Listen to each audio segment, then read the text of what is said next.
தற்போது கிடைத்துள்ள முக்கிய செய்தி, தாவேக தலைவர் விஜய் இந்தியா கூட்டணியுடன் இணைய வேண்டும் என்று தமிழ்நாடு காங்கிரஸ் தலைவர் செல்வ பெருந்தகை அழைப்பு விடுத்திருக்கிறார். இது தொடர்பான முழுமையான விவரங்களோடு எமது செய்தியாளர் சின்னமணி இணைகிறார். சின்னமணி, முழு விவரங்கள் என்ன? நிச்சயமாக பத்மநாபன், அதாவது இன்று காலையில் விஜய் இந்தியா கூட்டணியுடன் வருவது அவருக்கும் நல்லது, அவரது கொள்கை கோட்பாடுகளுக்கும் நல்லது, எல்லோருக்கும் நல்லது என்பதைத்தான் ஒரு இந்திய பிரஜையாக யதார்த்தமாக நான் சொல்ல முடியும் என்று செல்வ பெருந்தகை பேட்டி அளித்திருந்தார். இன்று முன்னாள் மத்திய அமைச்சர் வாழப்பாடி ராமமூர்த்தியின் 86வது பிறந்த நாளான இன்று சென்னை ஆரியபுரத்தில் உள்ள அவரது திருவுருவ சிலைக்கு தமிழ்நாடு காங்கிரஸ் கமிட்டி தலைவர் செல்வ பெருந்தகை மலர் தூவி மரியாதை செலுத்திய பின்னர் செய்தியாளர்களை சந்தித்தார். அந்த செய்தியாளர்கள் சந்திப்பில் பரந்தூரில் நேற்று விஜய் எதிர்ப்பாளர்களுக்கு ஆதரவு தெரிவித்ததை குறித்து கேட்கப்பட்ட கேள்விக்கு, விஜய் இந்தியா கூட்டணியுடன் வருவதுதான் அவருக்கும் நல்லது, அவரது கொள்கைக்கும் நல்லது, மேலும் அவரது கோட்பாடுகளுக்கும் நல்லது. விஜய் தனது மாநாட்டில் மதவாத சக்திகளுக்கு எதிராக அவர் பேசிய உரை அப்படி அமைந்தது. அதாவது மதவாத சக்திகளுக்கு எதிராக தான் விஜயும் பேசினார், அவரது மாநாட்டில் பேசினார். காங்கிரசும் மதவாத சக்திகளுக்கு எதிராக தான் இருக்கிறது, இந்தியா கூட்டணியும் மதவாத சக்திகளுக்கு எதிராக இருக்கிறது. கிட்டத்தட்ட கொள்கை கோட்பாட்டு அளவில் விஜயும் தற்போது இந்தியா கூட்டணியின் சார்பாக இருப்பது போல தெரிகிறது. ஆனால் இந்த இந்துத்துவ சக்தியை அகற்ற வேண்டும் என்று அவர் முடிவெடுப்பாரானால் இந்தியா கூட்டணியுடன் வருவதுதான் விஜய்க்கும் நல்லது என்று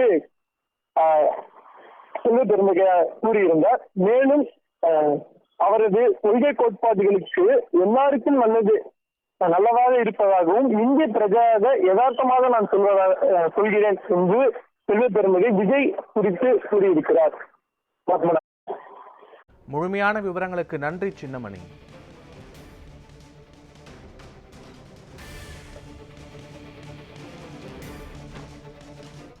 இன்று எங்களுடைய தலைவர்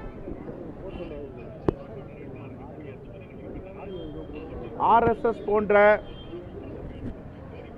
மதவாத கட்சிகளுக்கு ஒரு எதிரான போர்க்குரலாக வாழ்ந்த தலைவர் வாழப்பாடியாரின் 86வது பிறந்தநாள் விழா தமிழ்நாடு காங்கிரஸ் கமிட்டியின் சார்பாக இன்று கொண்டாடப்பெறுகிறது.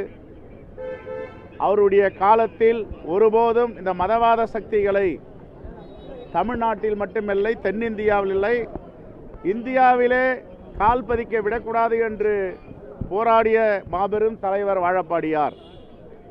அவருடைய குரல் ஏழை எளிய மக்களின் குரலாக, இந்த தேசத்தில் வாழ்கின்ற கோடான கோடி மக்களின் குரலாக இருந்தது. அப்படிப்பட்ட குரலுக்கு சொந்தக்காரர், எதையும் வெளிப்படையாக பேசக்கூடியவர், மிகவும் அனுபவம் வாழ்ந்த தொழிற்சங்கவாதி, தொழிலாளர் நலனில் தன்னுடைய வாழ்க்கையை அர்ப்பணித்துக் கொண்ட ஒரு மாபெரும் தலைவராக வாழ்ந்தவர். அவருக்கென்று மலரஞ்சலி செலுத்தி புகழாரம் செலுத்துவதில் காங்கிரஸ் பேரியக்கம் பெருமை அடைகிறது. நன்றி.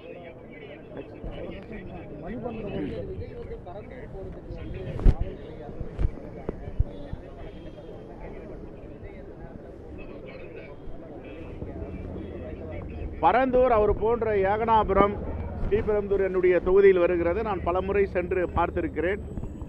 மக்களுக்கு பாதிப்பில்லாமல், அந்த மக்களுக்கு எந்தவித அச்சமும் இல்லாமல் அவருடைய திட்டத்தை நிறைவேற்றலாம் என்று சொல்லியிருக்கிறேன்.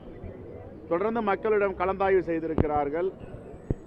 இது 3 ஆண்டுகளுக்கு முன்பு நடைமுறைப்படுத்துவோம் என்று நாடாளுமன்றத்தில் பாஜகவுடைய அமைச்சர் சொன்ன பிறகு இந்த திட்டம் இன்னும் அப்படியே தான் இருக்கிறது. என்னை பொறுத்தவரை தொகுதியின் சட்டமன்ற உறுப்பினராக அரசுக்கு பலமுறை கோரிக்கை வைத்திருக்கிறோம், சட்டப்பேரவையில் பேசியிருக்கிறோம். அங்கு வாழ்கின்ற மக்களுக்கு எந்தவித பாதிப்பும் இருக்கக்கூடாது, அதுதான் எல்லோருடைய விருப்பம். அவருடைய மூதாதையர்கள் காலங்காலமாக தலைமுறையாக அந்த மண்ணில் வாழ்ந்தவர்கள். அந்த மண்ணை விட்டு போக வேண்டும் என்றால் அவர்களுக்கு எத்தனை கோடி கொடுத்தாலும் அதற்கு விருப்பமில்லை. ஆகவே மக்களுடைய கோரிக்கையை தமிழ்நாடு அரசு கனிவோடு பரிசீலிக்க வேண்டும். இதுதான் எங்களுடைய கோரிக்கை.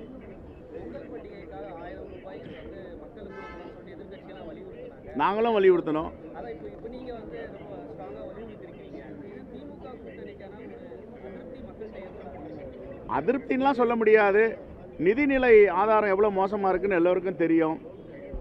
கடன் வாங்கி வட்டி கட்டும் அளவிற்கும் கடன் வாங்கி திட்டங்களை செயல்படுத்தும் அளவிற்கு தான் இன்றைக்கி கஜானா இருக்குது. அந்த அளவிற்கு கஜானாவை காலி செய்து விட்டார்கள் கடந்த காலங்களில்.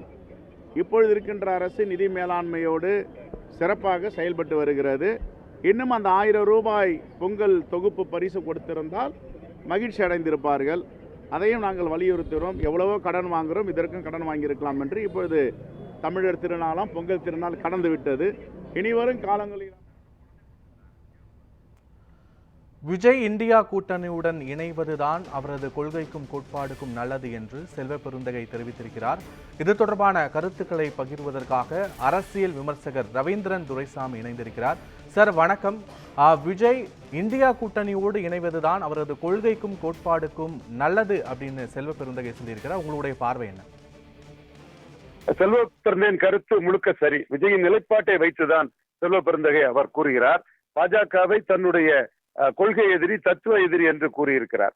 பாஜகவை கொள்கை எதிரி, தத்துவ எதிரி என்று கூறுபவருக்கு இயல்பாட்டே ஒரு நேச்சுரல் அலையன்ஸ் என்பது காங்கிரஸ் தரப்பு தான் சரியாக இருக்க முடியும். அந்த வகையில் காங்கிரஸ் இடம்பெற்றிருக்கக்கூடிய இந்தியா கூட்டணியில் விஜயும் ஒரு அங்கமாக செல்வ பெருந்தகை அழைப்பது விஜயின் தத்துவ எதிரியை பலகீனப்படுத்துவதற்கு இதுதான் சரியாக இருக்க முடியும். டிஎம்கே இன்க்ளூசிவ் காங்கிரஸ் அலையன்ஸில் பலம் நிரூபிக்காத பிரபலமான விஜய் ஒரு கட்சி ஆரம்பித்திருக்கிறார். பலம் நிரூபிக்காத அவர் இதுவரை எந்த தேர்தலிலும் போட்டியிடவில்லை.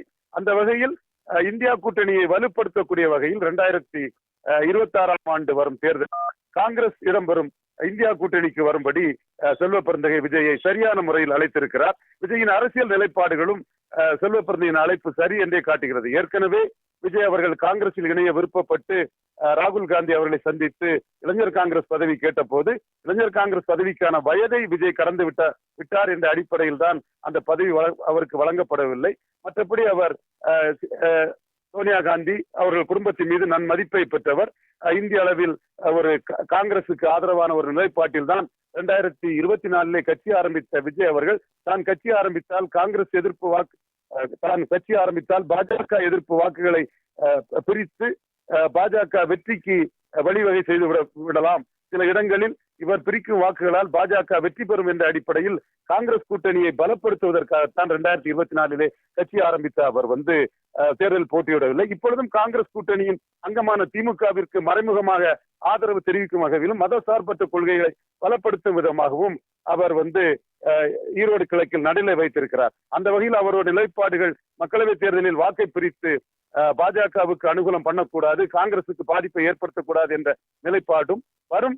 அதற்கு பிறகு வந்த தேர்தல்களிலும் நடுநிலை வைத்து காங்கிரஸ் கூட்டணியை வெற்றி வாய்ப்புள்ள காங்கிரஸ் கூட்டணியை அதாவது திமுக கழகத்தை பலப்படுத்தும் நிலைப்பாட்டையும் எடுக்கும் போது செல்வ பெருந்தகை அவர்கள் இந்தியா கூட்டணியில் ஒரு அங்கமாக விஜயை விஜய் அழைப்பதில் தவறில்லை, அது சரியானதுதான். விஜயும் 234 கேண்டிடேட் போட முடியாமலும் மற்ற இடைத்தேர்தலிலும் சரியான வேட்பாளர்கள் அவருக்கு கிடைக்காதனாலும் தேர்தலை புறக்கணித்து வரும் சூழ்நிலையில் செல்வ பெருந்தகையின் அழைப்பை விஜய் ஏற்றுக்கொள்வதற்கான சாத்தியக்கூறுகள் வருமா வராதா என்பது வரும் நாட்களில் தெரியும். தாவேகாவோட முதல் பொதுக்கூட்டத்தில் பார்த்தீங்கன்னா விஜய் மத்திய அரசை மட்டும் இல்ல தமிழக அரசையும் கடுமையாகவே விமர்சித்திருந்தார். அந்த வகையில் இந்தியா கூட்டணியில் திமுக இருக்கும்போது இந்த அழைப்பு, இந்த கூட்டணி சாத்தியம் நினைக்கிறீங்களா? அதாவது விஜய் பலமற்றவராகவும் அரசியல் களத்தில் சீமான் போல் துணிச்சலோடு களத்தை எதிர்கொள்ள முடியாதவருமாக இருக்கிறார். ஆகவே இடைத்தேர்தலிலே போட்டியிடுவதற்கு பலமற்ற ஒருவர் 2 எதிரிகளை சேர்ந்து எடுப்பது என்பது சாத்தியமில்லை. 2 எதிரிகள் ஒரு எதிரியாக கொள்கை எதிரியான பாஜகவை எதிரியாக கருதுங்கள். திமுகவை பற்றி கவலைப்படாமல் காங்கிரஸ் இருக்கும் திமுக கூட்டணிக்கு வாருங்கள், திமுக கூட்டணிக்கு உங்கள் ஆதரவை தாருங்கள். உங்களுக்கு பலம் இல்லை, உங்கள் பலம் நிரூபித்தவராகவும் இடைத்தேர்தலில் சீமான் போல் போட்டியிடுவதற்கு ஒரு துணிச்சலற்றவராக இருக்கிறீர்கள் என்ற அடிப்படையில் விஜயின் பலம் மிக குறைவு என்று கணக்கிட்டு 2 பேரும் எதிர்க்கக்கூடிய சக்தியற்றவர் விஜய் என்று செல்வ பெருந்தகை இந்த அழைப்பை அவருக்கு அழைத்திருக்கிறார்.